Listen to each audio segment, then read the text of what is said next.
All right, everyone, we're going to go ahead and start. You guys want to take your seats.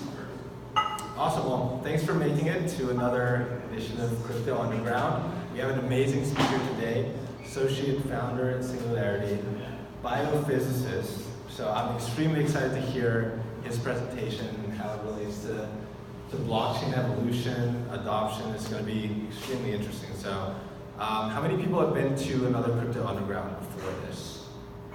Oh, so we have a ton of new people. That's awesome. So as you can see, it's literally underground. But we'll do a Q&A afterwards, and we'll also do 30 to 60 second presentations. So if you guys want to announce something to the group or anything like that, we can do a quick lightning round at the end. It's also being live streamed. So without anything else, I'll give the mic over to Reese, and please give him a warm hand for speaking today.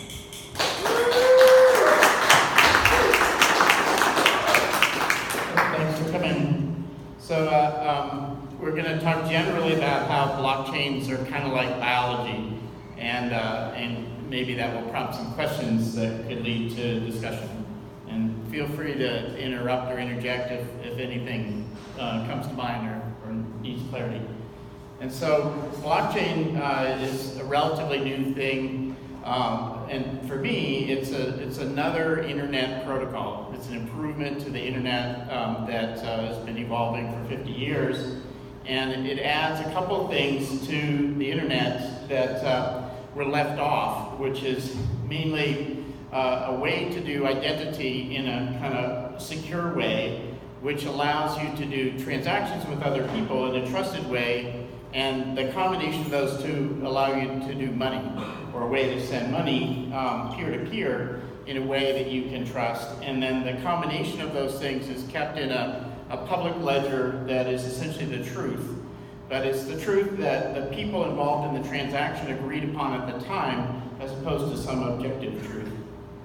And where this comes from a money point of view, an accounting point of view, is many of you, I imagine, have heard double entry accounting, where it's something that was invented about 500 years ago, and it's used for most accounting in most places in the world now, where you keep track of all of the debits, the things you spent money on, and the credits in your accounting of things that are owed to you. And at the bottom, the total of the debits and the total of the credits need to add up to verify, and then each party keeps track of this in their own way. And if the two totals don't add up to be the same, then you know that somewhere in the accounting there's an error that you need to go find and fix.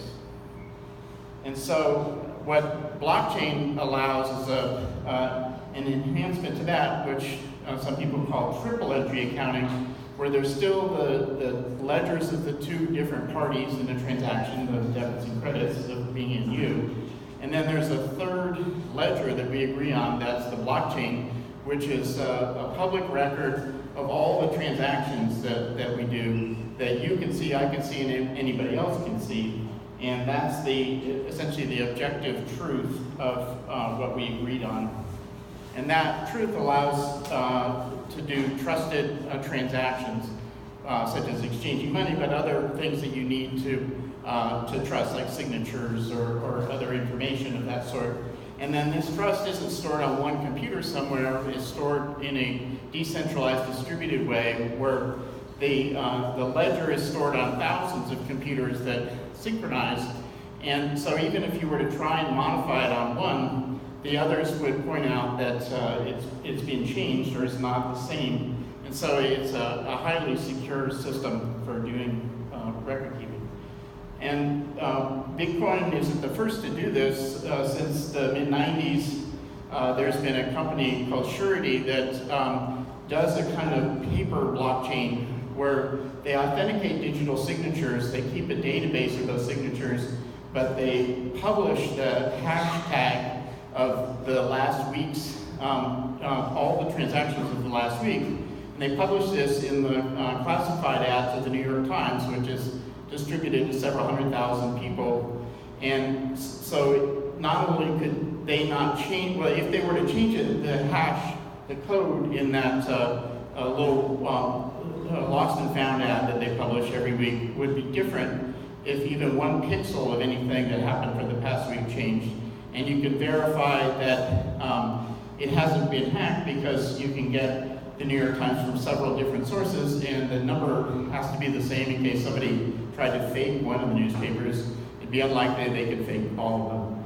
And so this is a concept that was developed by a couple of mathematicians and then commercialized in the 90s.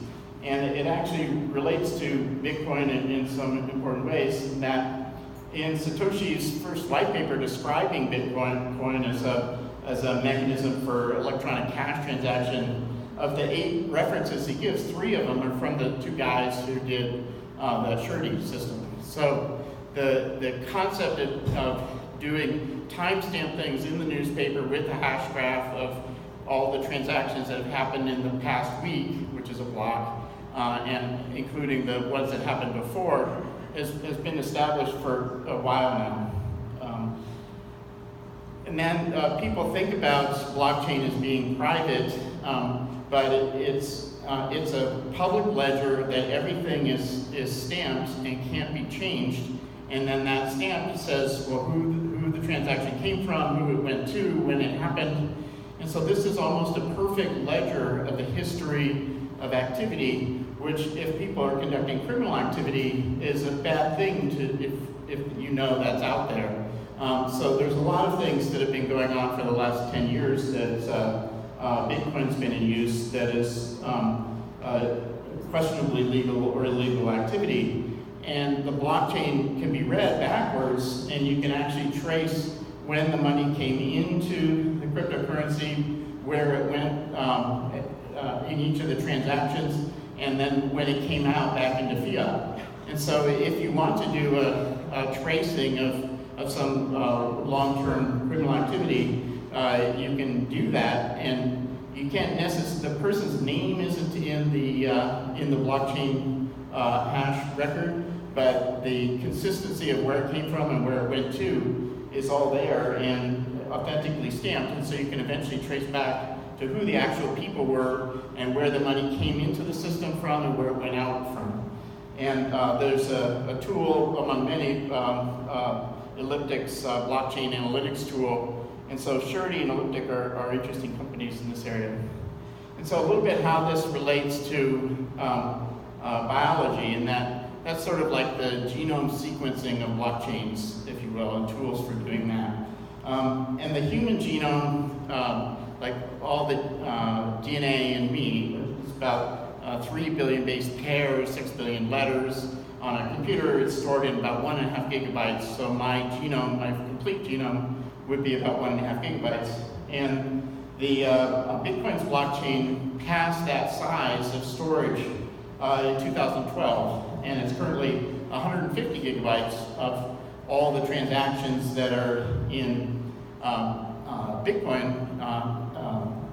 And what is so the error rate in replicating DNA is about 1 error for every 10 to the 9th or 10 to the 10th letters of DNA that are replicating. And so the human genome can't be a lot bigger because the biochemical machinery that replicates it is already maxed out at about its top limit, where computers can do maybe 1 million times better in terms of replicating information without error. And so the capacity to store information on a blockchain is substantially larger than on a replicating human genome. And so Bitcoin's blockchain does a block about every 10 minutes. And if it happens faster than that, the algorithms get more complicated, so it slows it down. And if it happens slower than that, they get simpler, so it speeds it up. So you can predict 100 years in the future of how big Bitcoin's blockchain is going to be, and many of the characteristics about it. So the point is, these are exponential curves, and they're tracking the exponential technology of the compute power and the computers to replicate them.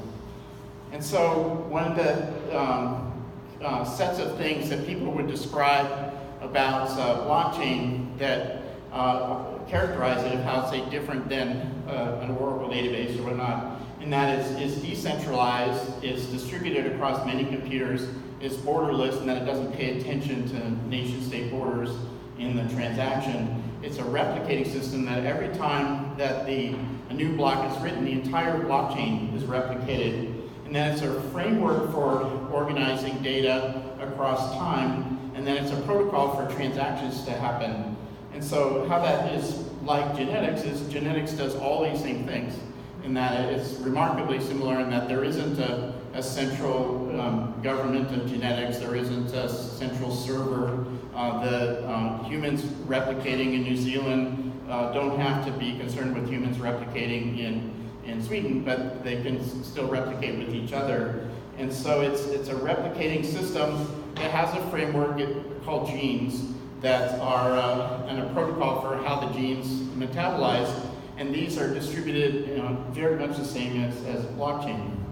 And so to do this replication, it requires energy. And in the case of Bitcoin, it uses electricity to run compute power that calculates the algorithms to validate the blocks and encrypt them. And in biology, that's the energy comes from food, basically. So you need predation to generate the energy to replicate, as opposed to the electricity for mining. And the graph in the center is the increase in the compute power demanded to do blocks on the Bitcoin's blockchain. And as you can see, it's growing at a super exponential pace. And so the amount of compute power that's consumed is increasing, and the amount of electricity needed to run that is increasing. And this is both a problem and a security benefit, in that to fake the blockchain, you would need about that amount of compute power to make a fake blockchain. And essentially nobody has that at their disposal. So that's an extra layer of security. Although it does consume a lot of electricity, although the special ASIC chips for doing these calculations are getting better and more efficient, so the amount of electricity per transaction is not going up. And so the different kinds of blockchains are in a way like different species of organisms. So if you were to walk with your shoe and then step on a petri dish, you would find lots of creatures that you picked up from walking around. And those creatures are microbes of different species that may be similar in appearance, but their genome is slightly different, and they grow into different creatures. And so, and they may have a common ancestor, in fact, theoretically they do. And so these are sort of like different creatures in biology, and I would suggest that it's the same as blockchains, where Ethereum's blockchain is sort of inherited from many of the characteristics of Bitcoin, and Bitcoin's cash is a fork off of Bitcoin blockchain. And so these things parallel in biology.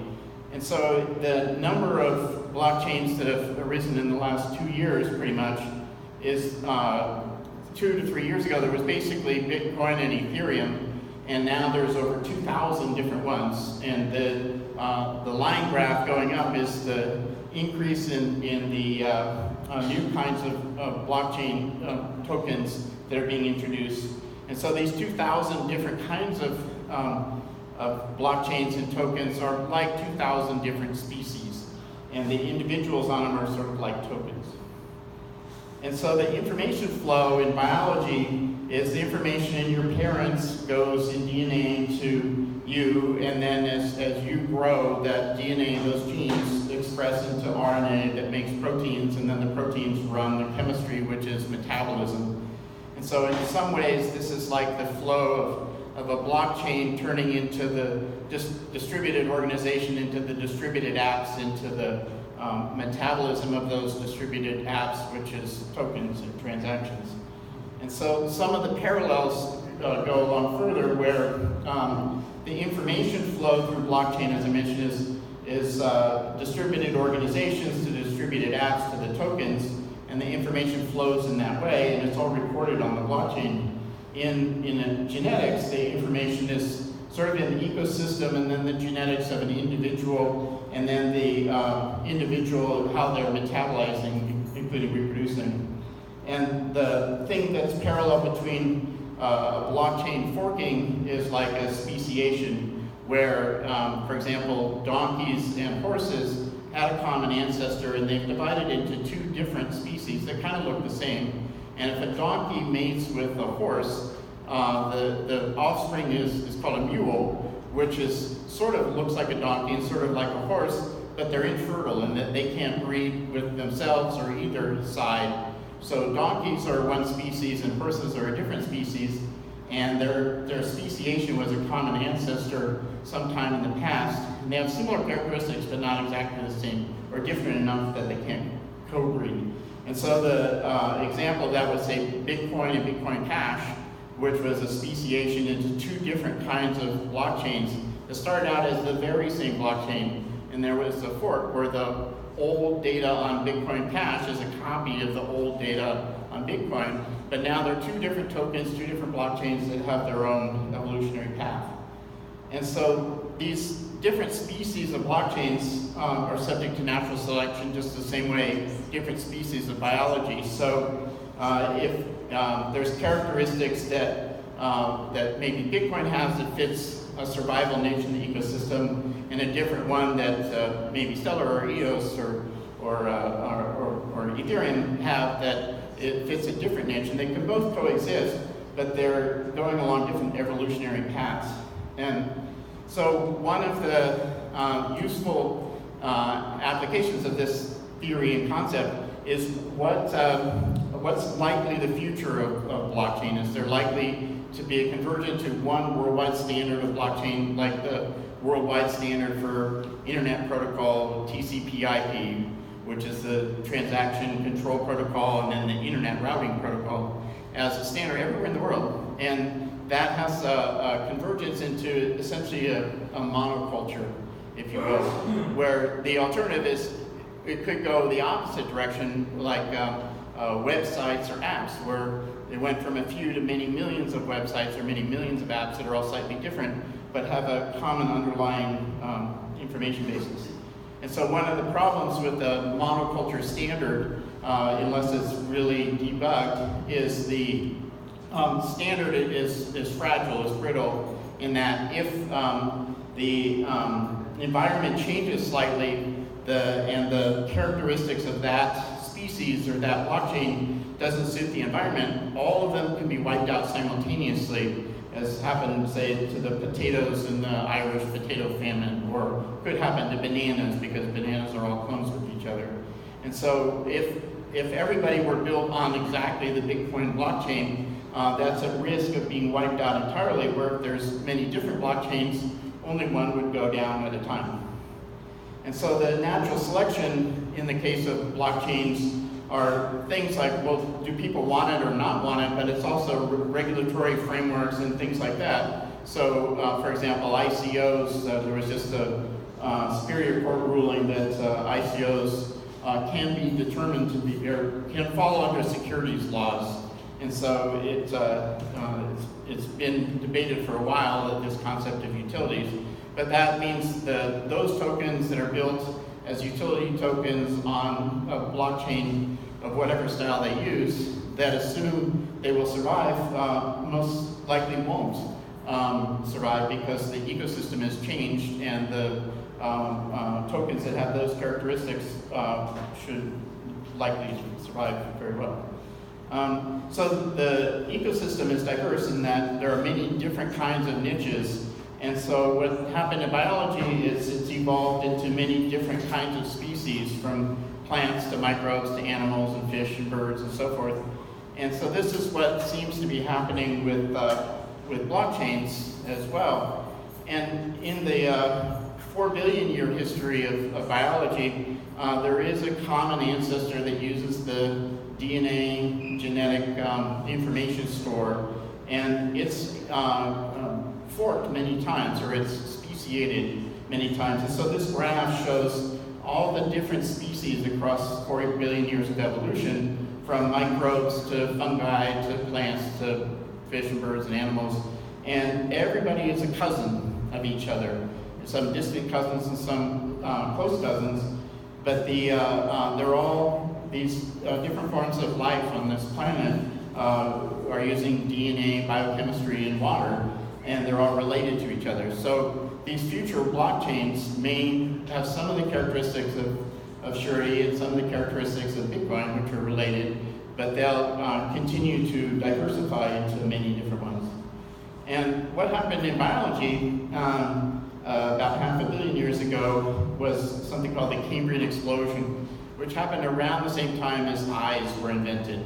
And so animals could see and be seen, and it created sort of predators and prey, which created a whole bunch of different kinds of niches and very rapid diversification. And so there were a few thousand species that evolved into 3.5 million species in a very short amount of time. And so this probably hasn't happened yet in blockchains, but it may well happen in the future. So I expect something will be invented that is an important characteristic, maybe the ability of different kinds of blockchains to see each other and interact, that will lead to a further diversification and sort of Cambrian explosion in that way. And so in the further future, what is a human, for example me, is largely stored in DNA, but as technology, preceded by culture, has been evolving, the amount of information that makes up me isn't just my DNA and just my genes, but it's also the things my parents taught me and the things I learned in school and my credit report and my Facebook posts, and all these things are part of the data that makes up me. And the amount of data that's in these digital forms is now much more than the amount of data that's in my genes. And it's getting close to being more than the amount of data that's in all of my cells. And so we're becoming information that is substrate independent, meaning it's partly in DNA and partly in electronic form.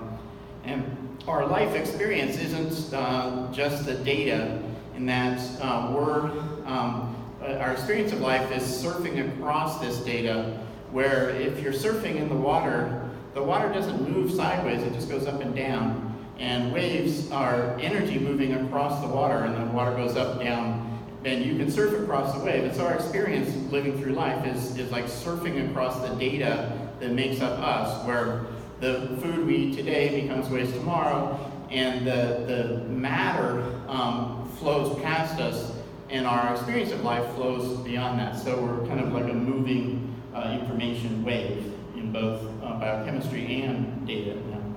And so in some of these ways, blockchains are like biology, and it's a useful framework to think about how the future of these things might evolve, and maybe give ideas for new products or new ways to think about things.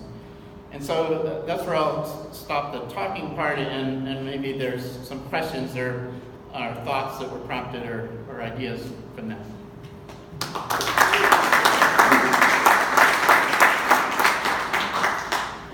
What really struck me was the exponential curve of Bitcoin's, I guess GPU, the 150 versus 1.5. The amount of data in a blockchain? Yeah, the amount of data, and then it's going to grow exponentially. Yeah. Is that similar and a similar growth curve as human population? That's so it's a similar growth curve to human population for the last 10,000 years. Sure. And most importantly, the last 100 years. In that there are a lot, there was at the beginning of last century, of the 20th century, or 1901, there was between 1 and 2 billion people, and now there's 7.5 billion people. So all of those people have come in the relatively recent times. And what interestingly happens in biology is that almost never continues indefinitely, in that you run out of resources, the fertility of the organisms go down, the disease happens, and those curves flatten out. And indeed that's what we're seeing with the human population, and we've essentially reached peak baby, in that the replacement rate is not as high as the mortality rate in most countries or globally. And so the curve is starting to flatten out, and it may stay flat or it may start to go back down for humans. But there's another interesting distinction in that Bitcoin's blockchain and most of the blockchains that exist now replicate all of the information every time. So all of the transactions since the original Genesis block 10 years ago are replicated every time. And that's why it's getting bigger and bigger, in a way unwieldy and unnecessarily energy inefficient. And so what evolved in biology, which it could have maintained a record of past transactions, is that it decided what things to keep and what things to throw away. And so what replicates in biochemistry is only the things that are useful to keep for survival, and those things that aren't necessary to replicate. Natural selection does away with the organisms that waste that energy. So the ones that survive are saving only a fraction of the transactions. So it may be that a future blockchain architecture that doesn't save all the transactions will evolve and become more successful than all those that exist today. Hi, Reese. Hi. Good to see you. Thank you. That was very insightful. I'm glad you brought up Cambrian explosion. So I'm not a biologist, but isn't it true that genetics was basically locked into DNA, and it was the proliferation of RNA and different variations that sort of enabled? Well, so a number of things were changing around that time, but RNA and the whole mechanism of genes turning into code that turns into proteins that turns into metabolism, Right. that goes back billions. A lot more flexibility. Right, but that goes back billions of years. The thing that corresponds with the Cambrian explosion most obviously is the development of eyes and sensors. So the creatures could see what they want to eat rather than just smell it. And then the defensive eyes is they can see they're about to be eaten, so they move. But if we're going to see an analogy to that Yeah. in the blockchain world, isn't it So more so profound that than just so in the different case blockchains communicating with well, so it's blockchains becoming seeing each other and becoming smart.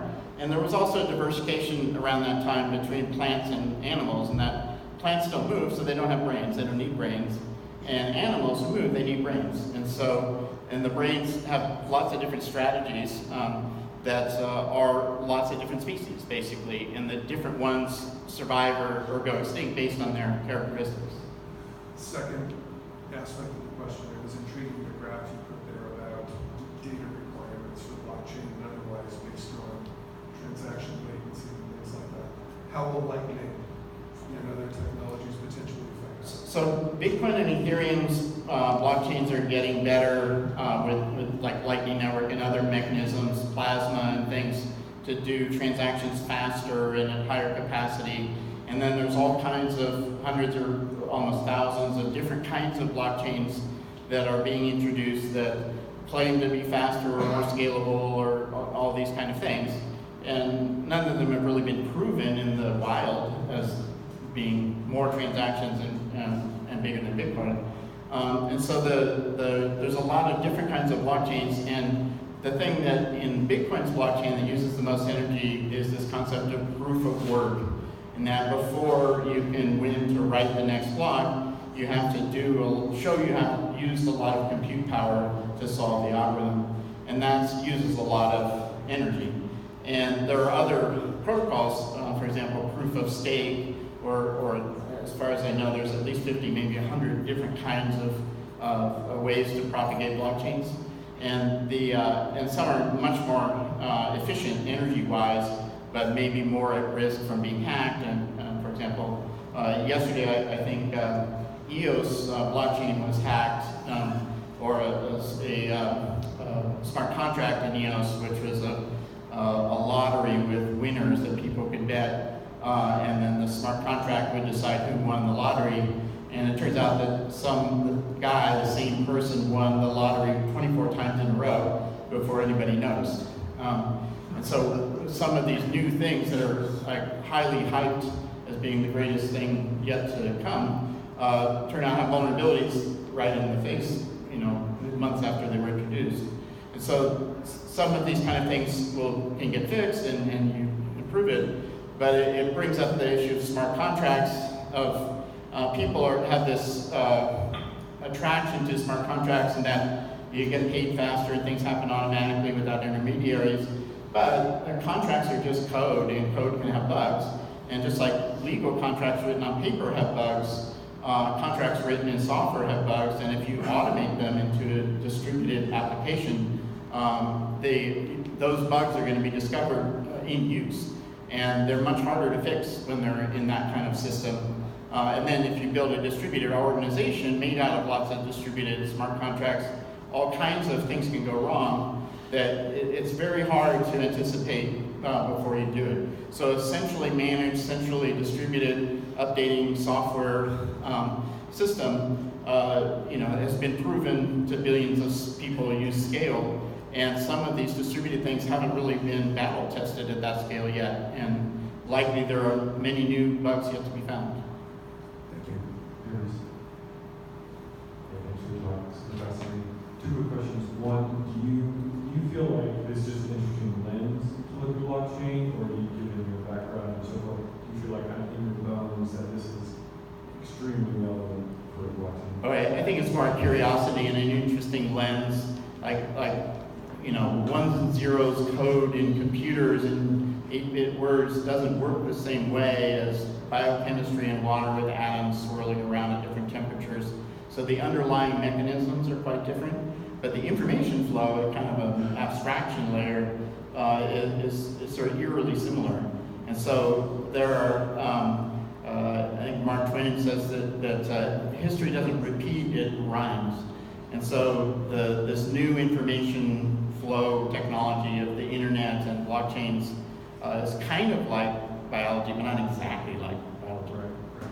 And the second quick question, so singularity net combining AI and blockchain, that's connected to singularity? So Singularity Net and Singularity University are two different things. Yeah. There's some overlap of people. But question, do you think that, what do you think about AI and blockchain coming together? Any thoughts on that? Well, I think AI is really important.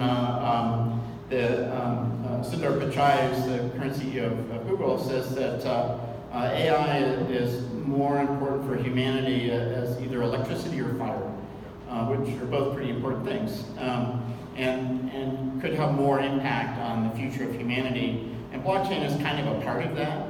And blockchain allows a little bit more trusted, autonomous way to move the information. But AI can cover a much broader scope of things. Like, for example, being sensitive to the idiosyncrasies and the desires of the people that it's serving and adapting to that, where blockchain isn't very smart and is pretty rigid in the way it operates. It does seem like when you have something as powerful as AI, somehow that first couple slides you showed about trust and identity somehow would factor into that. Because if you have something so explosively powerful, how do you sort of navigate that all together as a community? Well, the thing about powerful things is they can be used for good or for evil. And so in a dualistic world, you assume that a person is either good or evil. And if the AI is set to solve that problem, it will categorize them in an automatic kind of way. So one of the problems with blockchain is, the public ones anyway, the records are immutable. So if you said this thing in this talk sometime 30 years ago, you can't erase that. And the European Union has a law of the right to be forgotten. And so even if you're convicted of a crime and it's in the cover of the London papers, their view is you should be able to erase that from the internet sometime in the future. And people should not know that, even though it's a fact, it happened, everybody agreed, it was a conviction, and so on. And so this right to be forgotten concept, you really can't do with blockchain, because you can say that fact that happened in the past has been changed, but the past fact is still there, and you can't erase it. So if you give an AI the assignment like the Eclipse thing, or to go and look through all the past transaction of a person, you can say, well, the source of this person's fund was from some illegal activity, or they sent it to some other illegal activity years ago, and you can convict them on that basis. And in fact, the Chinese Supreme Court just ruled that information on a blockchain is admissible in court for trial purposes in China. There's a bit of an issue that I found talking about in terms of, okay, so when cypherpunks were first writing about like what the goal was of this distributed form of money, it was a rebellion against what was happening in cash. When Satoshi like really got it down after the 2008 collapse, a lot of people didn't look back at what those original cypherpunks were saying, which was that like a private thing is a private thing between two people, like a transaction, and the value of a blockchain is the privacy that is held within your ability to transact, but that an open ledger and a distributed ledger protected against secret things. And secret things are, for example, things of centralized banking, centralized governance, those things that really prevent us from having our full agency in the world. And so when you're talking about this ecosystem of blockchains, the money comes from one town. It's recycled money from zero 35 years ago. And it's the same pool of money that is creating the same type of enterprises in the same kind of energetic and intellectual space.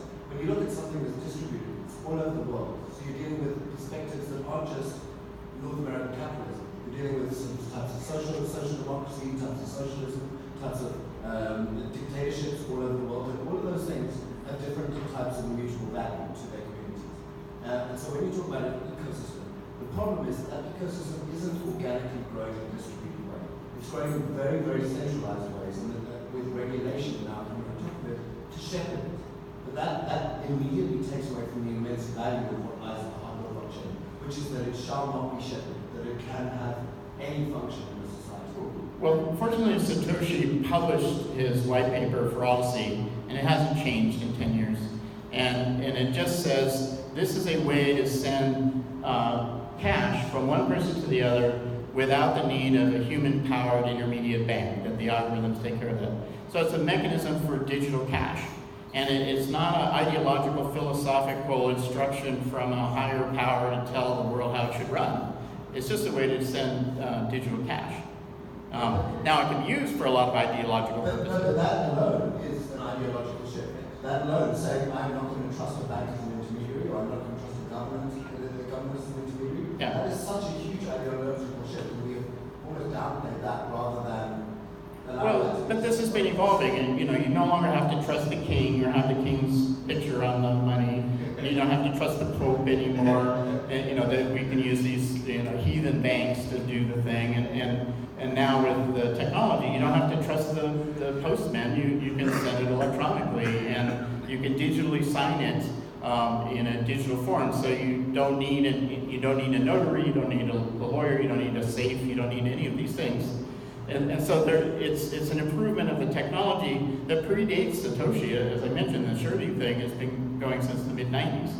And that's a cryptography hash authentication system that is just decentralized, or at least the publishing of it in the newspaper is decentralized. So this is my concern, is that when we talk about these things are very wide-reaching in terms of their impact. But the authorities governing them right now, more than 90% of cryptocurrency sits within 4% of the population. So, and again, that's a ridiculous concentration of power. Well, as I understand, for money in general, 1% of the population controls more money than 90% of the rest of the population. Yep. So it's much more concentrated in that way. Just many, whether it's stored in Bitcoin or dollars. Yeah, well, they're the same people. Yeah. Well, I don't know that the people who have hundreds of billions of dollars are buying lots of Bitcoin. They're buying some. But interestingly, it's ICOs are illegal in China.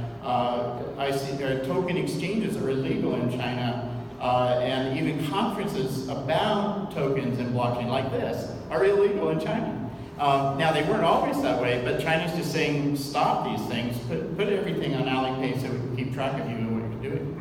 Well, that's what the SEC's done here. I tried to take money out of the Bitcoin ATM in town. I needed a social security number.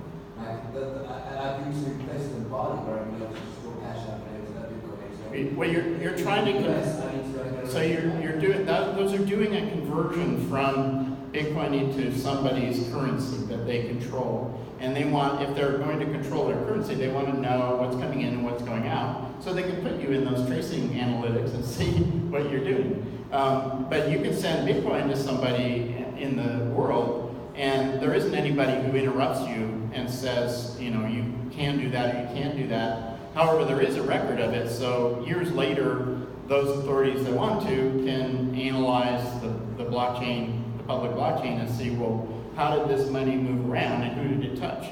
And are all those people implicated in a crime of some kind? Maybe it's just a ideological crime, you know. A little bit of the whole Silk Road thing, it turns out the actual biggest criminals in the world are the ones investigating. Well, you know, who's a criminal is in the eye of the judge. Yeah. So these are ideological things, and what's fascinating about this is how passionately ideological people are about it. But on the other side, it's just technology. And so the thing is it's bringing out all these enthusiastic, zealots, like Bitcoin maximalists or blockchain maximalists or whatever. And things in biology or health or medicine, if you're maximal anything, odds are it's an addiction or toxic. So it's better to be kind of a moderate. Hey Reese. Hey. So I love the example that blockchain is like biology, and the example of the Cambrian explosion. And one can argue that we're in the midst of the Cambrian explosion with 500 ICOs, tripling the total amount raised last year. What can we learn based off of the evolution with the Cambrian explosion and where we are in this bear market with a lot of downward pressure, with folks like Vinny Lingham forecasting that BTC will be 75% likely to hit 3K. Based off of the Cambrian explosion, what do the next 2 years, 6 months look like? Well, there were probably some Tyrannosaurus rexes forecasting grand things for them too at the time. But the fact is that more than 99% of species that have ever existed are extinct. And so in all probability, all of the different kinds of tokens will be extinct in the future, including humans. And so the probability is strongly on that side. And which ones survive will probably be related to ones that exist now. But those that can adapt to a changing environment and change accordingly to thrive. And so, like any fixed strategy is likely to be unsuccessful, in my opinion. Thank you. Anyone else have questions? No? All right. Please give Reese.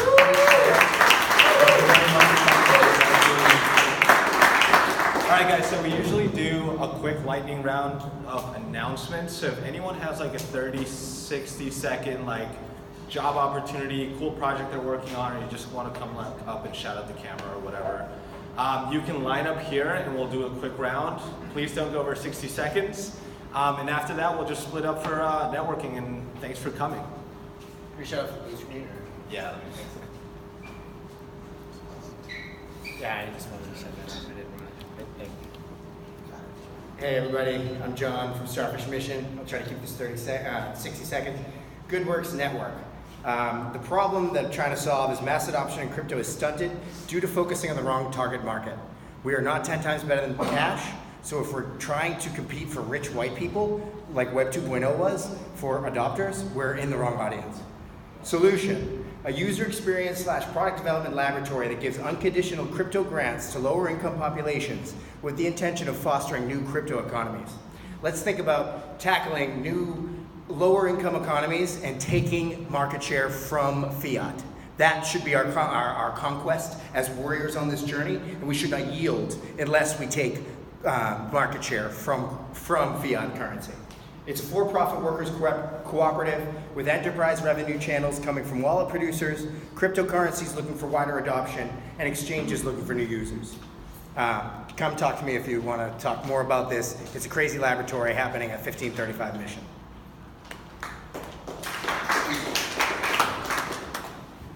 Hi, My name's Jesse, and I'm working on a project where I need input from someone who's in the insurance space. So if you're in insurance and you're here tonight, I'd like to talk to you. Cool, thanks. Hi, good evening everyone. My name is Richard Garg and I'm founder CEO of a company called Harvesting. At Harvesting, we are measuring entire planet's cropland with an intent to drive financial inclusion for small farm holders. We are working in Uganda, Kenya, Nigeria, places like Myanmar and India. So if anybody is interested in financial inclusion, apply crypto or no crypto, we'd love to chat. Thank you.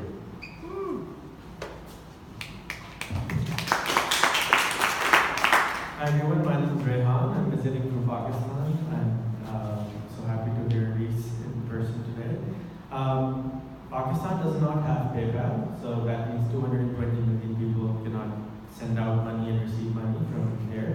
One of the purpose of coming to the Valley this time was to get PayPal to come to Pakistan. But as we suggested, we should not wait, and others suggested that we shouldn't wait about that and skip it. And then if somebody here is doing an ICO or has a cryptocurrency which can take advantage over there, I would be happy to work with you guys to, do something with the payment exchange for Pakistan.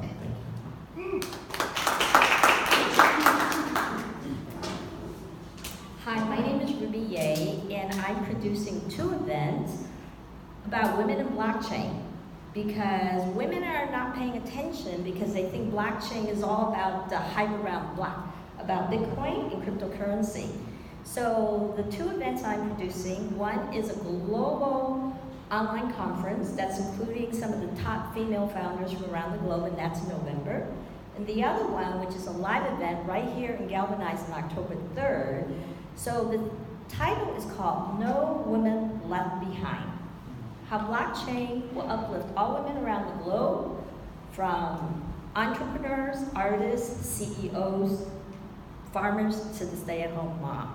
So we're really reaching out to women, the more mainstream women, saying paying attention, because there's going to be all kinds of opportunities that are being created right now, and they need to know what it's about. So again, the live event is October 3rd here, and then the online conference is in November. So please come and talk to me about it. Okay, so for all you men who are supportive of women, men are welcome to both events. All right, thank you very much. Hi everyone, my name is Parul Gujral, and I'm the founder of a company called Snowball.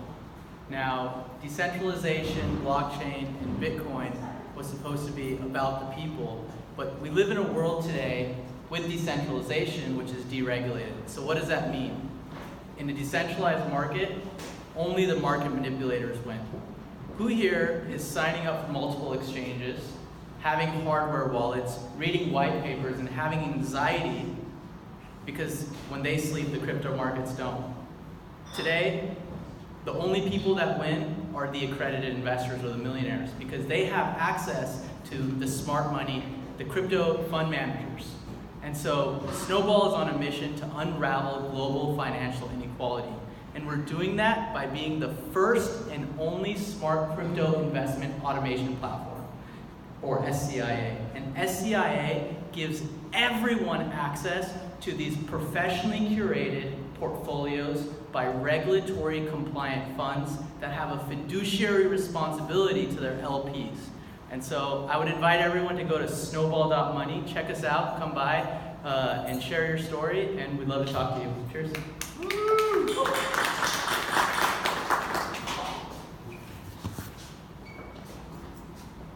So my name is Paul Gustafson. I'm a president of a company called Expert Support. We are a technical communications firm. We have a team of about 40 technical writers who work for Apple and Google and Adobe and many other companies in the Valley. We were founded in 1990. And I have a bunch of writers that want to get experience working on blockchain stuff, which is why I'm here. So if you have a complex system, I think there's more than one person here that's trying to manage complexity. I have a bunch of smart software people that know how to explain complexity to other people so that they can better understand and adopt your technology. So that's why I'm here. Hi, I'm Micah from we are enabling developers and companies to build sharing economy peer-to-peer marketplaces on the Ethereum blockchain. And Reese mentioned just a few minutes ago the security implications and complications associated with developing smart contracts. So we're developing smart contracts and a JavaScript layer for a variety of developers and companies around the world to build the future Uber, Airbnb, etc. on the blockchain. And one thing that's really interesting about Origin that kind of drew me to it is that everything that we do is public by default. So my announcement today is that tomorrow is our weekly open engineering call. So if you want to see behind the scenes a blockchain project here in San Francisco that's actually shipping product, we are going to mainnet in about 3 weeks. Go to originprotocol.com/developers. I'll be hosting that call tomorrow, and it's open to everybody to see what exactly we're doing, and we'd love to have you join in and listen. Thanks.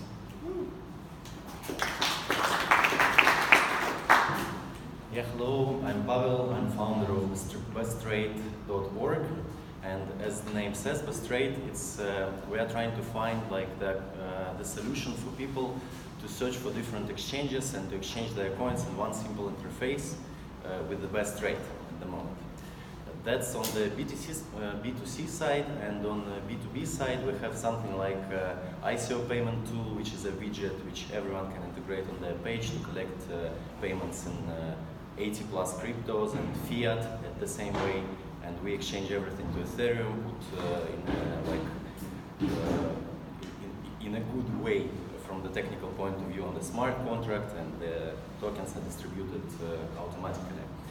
We are also partners with ICO Alert, and they bring us some customers. We are doing token distribution. We've got some requests from Shopify developers to integrate, so we are trying to do some like payment solutions in crypto, let's say. And I'm representing St. Petersburg Crypto Underground, so originally came here for the crunch, but would be happy to have a chat with you guys. Hi, I'm Jesse again. I almost forgot that we got to announce this other conference. This is the Global Blockchain Forum. It's October 4th through 5th at the Hyatt Regency, and we've got 50 free tickets. The little flyers back there, by where you came in, but it's over there. So, yeah, there's that. Woo. Hey guys, my name is Mark. I want to say hi to Miko, wherever you are in Ibiza. I saw his pictures. He was on the cruise. He was on the villa in Ibiza, so all you guys are over there. Hope you have it.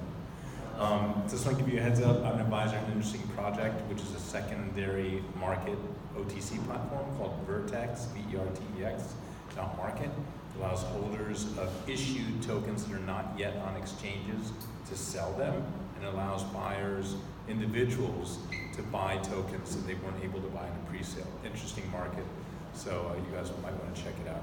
And also, I run an event series here called Crypto Mondays. We just had a great one last night about security tokens. We do it every 2 weeks, so find us on Meetup, and you guys are all welcome to come and hang out. We're doing an event 2 weeks about building community. So we're friends with everyone here, so you're welcome to come some other time. Cheers. Everybody, my name's Lynn. Thank you, Reese. That was wonderful. Being a nurse, I felt really strong about what you said. My name's Lynn Chittick, and I'm a founder of The Torch, the Organization for Realizing Change in Humanity. And I'm working on really seeking, I need you guys for IT.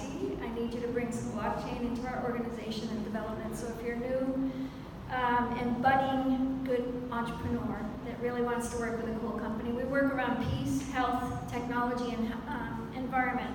And we're global. We're in 9 countries right now, and we're really developing quickly in localized systems. So I need you. Thank you. All right, thanks everyone for coming. Feel free to network. We have like an hour in this space, so feel free to like hang around and float. Talk to everyone, grab some beer. Again, thanks for coming.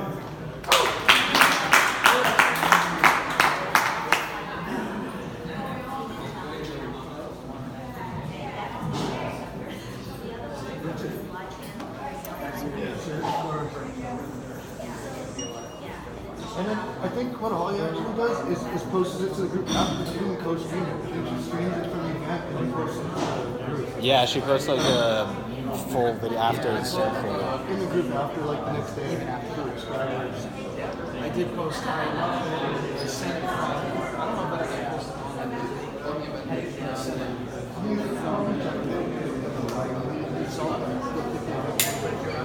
Yeah, I cross-posted it.